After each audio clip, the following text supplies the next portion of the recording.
last week with Philip Rivers under center. I think that's mostly due to the fact that Philip Rivers just being a little bit more reliant upon those checkdowns due to likely a lack of arm strength and also just getting adjusted to the 4-year, 5-year layoff that he did have. Caught 3 of his 4 targets last week. Jonathan Taylor has a 3.5 catch prop for this one. I think if he has 3 or 4 catches, I think he has the big play upside in order to, break a long catch and run here. But Indy 5.5 point underdogs. Last week we didn't really get to see them in a trailing game script. They were 13 or 14 point underdogs, and they were, they kept that game close. They ended up losing pretty much at the buzzer for that one. So in a potential pass heavy game script due to that underdog narrative here for the Indianapolis Colts, I think we see more of involvement for Jonathan Taylor and also a good matchup. San Francisco has allowed the second most catches per game to opposing running backs this season. So give me the over on 19.5 or 20 plus receiving yards for Jonathan Taylor. Sorry, I had to mute my mic there for a second. I was like coughing a little bit while you were giving out the pick. Um, Jonathan Taylor, 20 plus receiving yards. That is the first prop that Kyle Murray likes here. And as he brought up, there's just been a big usage of Jonathan Taylor, especially with Philip Rivers at quarterback, likely seeing some more short range targets. So I love the Jonathan Taylor 20 plus receiving yards. What are we doing with the second one?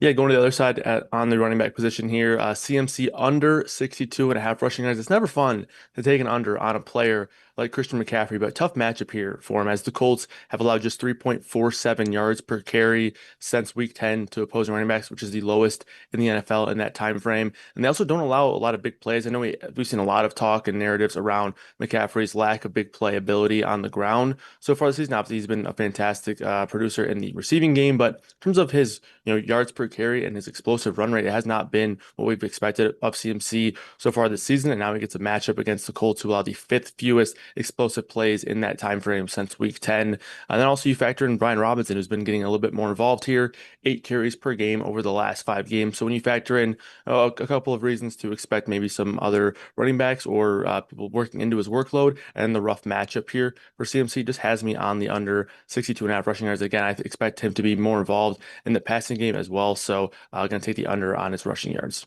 Yeah, I mean, he basically might as well be like a wide receiver too in this offense, if anything, especially with Ricky Pearsall, just given the amount of target share Yeah. that he gets. And then also, low key note, this should help the Colts run defense. DeForest Buckner, I believe I read, is expected back for this game. So CMC under 62.5 rushing yards. That is the second prop from Kyle. And the first prop was Jonathan Taylor, 20 plus receiving yards. So Nick, Derek, we got to take a vote. And right now, looking at these two props, I'm going to vote for Christian McCaffrey. What did you guys vote for?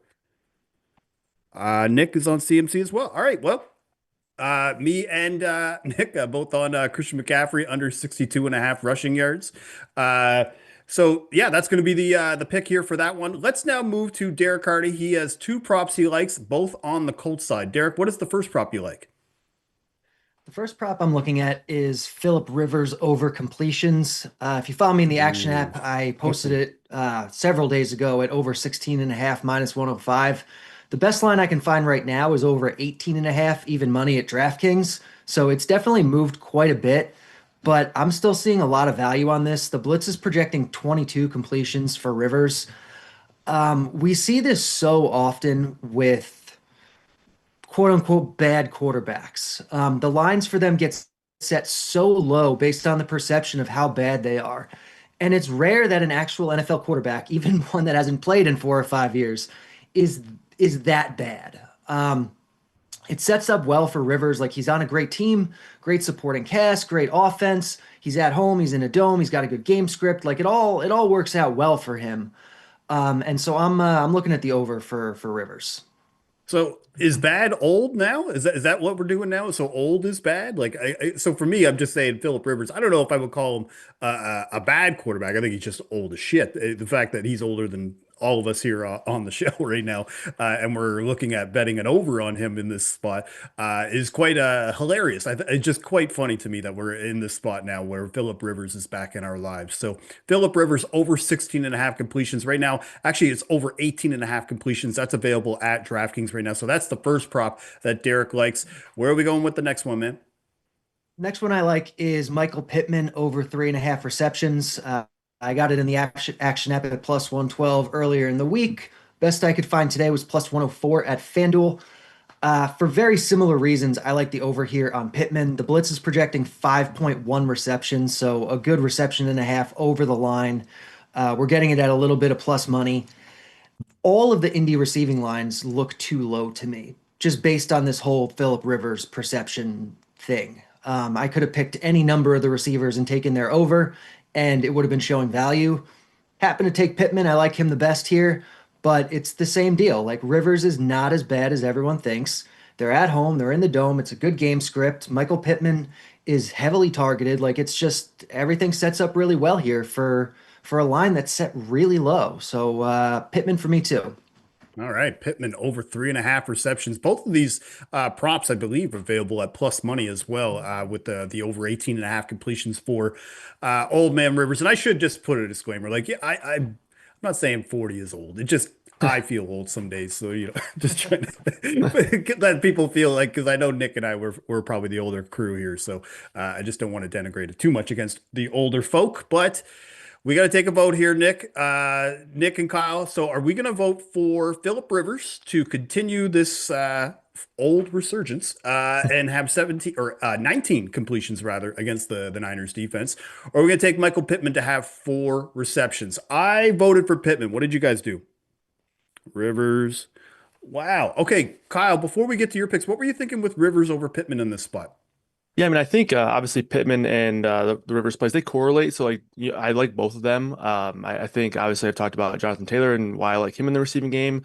I do think that we could potentially see a spot where Rivers has a nice uptick in terms of his completions. And I do think the market is maybe a little bit low on maybe the overall volume for this Colts offense because of last week. Like they did luck out last week, not having to throw more. I think we're more likely to see them fall into a spot where they regress into having to be in this trailing game script. So and then there's mouths to feed here. You have Josh Downs, Tyler Warren, Alec Pierce. So there's a That's way true. that you can spread it out. So I think liking both picks and also liking the environment and liking the potential underratedness of this team in the market. I think I just like the Riverside a little bit more, but I think both plays are great options here. All right. So just to recap, so far we are on Christian McCaffrey under 62.5 rushing yards. That was given out by Kyle Murray. And we are on Michael Pittman over 3.5 receptions. That is in from Cardi. Now, before we get to Nick's picks, if you want access to Action Pro projections, make sure to sign up for an annual subscription to Action Pro because access includes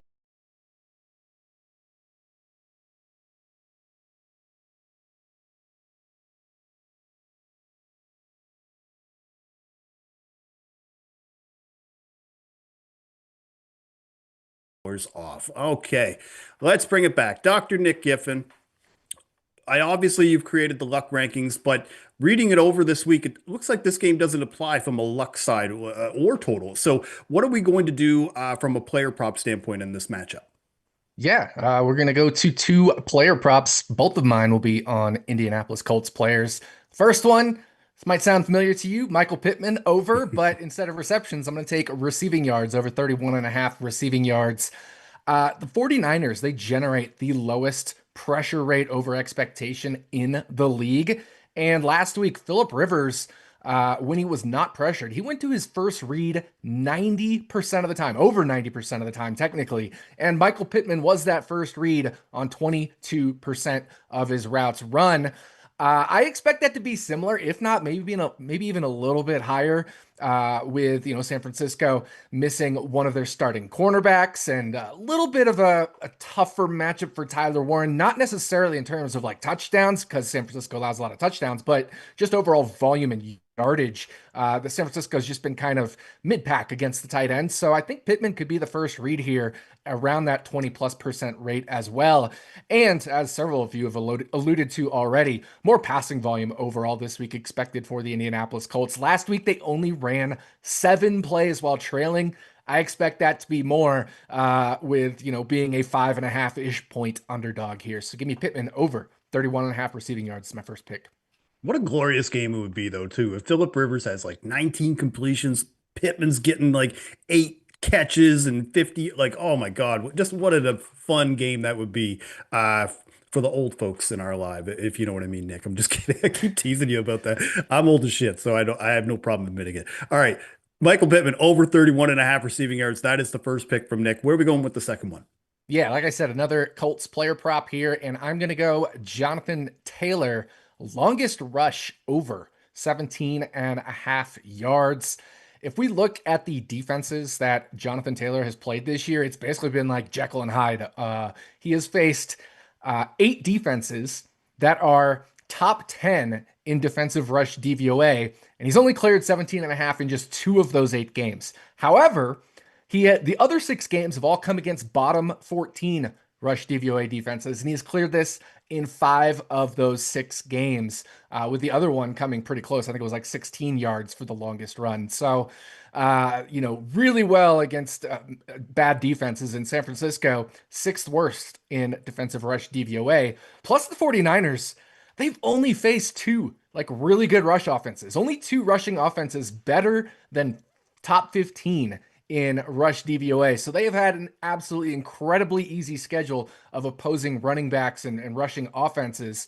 But of course, we know Jonathan Taylor and the Colts, very, very, very good rushing offense here. So give me Jonathan Taylor, longest rush over 17.5.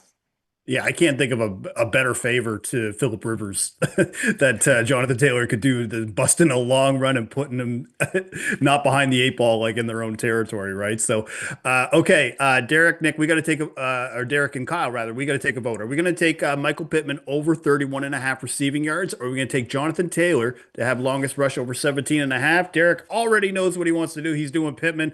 Guess what? I'm doing Pittman as well. Kyle is as well. So clean sweep for Michael Pittman. So a double down on Michael Pittman. So we are taking over 3.5 receptions for his from the prop from Derek, along with over 31.5 receiving yards. And we are fading Christian McCaffrey, taking under 62.5 rushing yards. All right, I've got 2 touchdown props that I like for this game, one on each side. We're going to start on the Niners side. Jauan Jennings, he is around plus 160, 7 touchdowns this year. He's coming off just a massive 2-touchdown game. He's scored in 5 of the last 6. I think I've already said this now many weeks in a row. He is the clear wide receiver 1 in this offense. And the Colts, they're actually going to be missing both of their starting cornerbacks this week. So I love the value on Jauan Jennings to just keep the scoring going, especially with Brock Purdy back. And on the Colts side, Nick, you had brought this up about Tyler Warren, and that's why I agree with you that I wasn't really feeling his receptions line or receiving yard line, but I did like the touchdown prop because it is around plus 250. 5 touchdowns this year, leads the Colts with 17 red zone targets. And again, very small sample. Again, Philip Rivers' first game he did end up leading the team in targets per route run and red zone snaps. So I think that's encouraging. You did bring up, Nick, as well. 49ers defense, a lot of touchdowns to tight ends this year, 9 total. That's bottom 3 in the NFL. So if the Colts get in scoring range, and there's just also this possibility too, guys, like if the Colts get in scoring range and Jonathan Taylor can't get it done, we can see a tush push option as well with Tyler Warren because we've seen him do that in this offense. So those are the 2 touchdown props that I like, Jauan Jennings and Tyler Warren. So what are we going to do to round out this parlay, guys? Are we going to vote Jennings or are we voting Warren? What are we doing? Let's take a vote. Warren, Jennings, Jauan. Okay, Derek, let's ask you then, because Jauan Jennings, that's probably my favorite touchdown prop of the game, but you voted for Tyler Warren. I'm interested, especially because you gave out some of the Pittman props as well. Yeah, it really just comes down to I'm high on this Colts offense in general here. I said I could have taken any number of guys besides Pittman that they were all projecting well. So, when I look at the value that the blitz is showing, it's showing quite a bit of value on Warren's touchdown prop. So that's where I'm going here. Well, I like that, and I like the blitz projections powered by Derek Carty as well. So let's now recap this parlay here, okay? So we start with Christian McCaffrey under 62.5 rushing yards. That is given out by Kyle Murray. Michael Pittman over 3.5 receptions. That is from Derek Carty. And then, Nick, you have Michael Pittman over 31.5 receiving yards, and I have Jauan Jennings for an anytime touchdown. If you go to Bet365, you can get this parlay around plus 1250. I'm seeing around plus 900 at DraftKings as well. So if you got access to Bet365, that's probably the best spot. But yeah, this is the Monday Night Football crew, guys. Like we've hit 2 parlays this year. Actually, I did the math.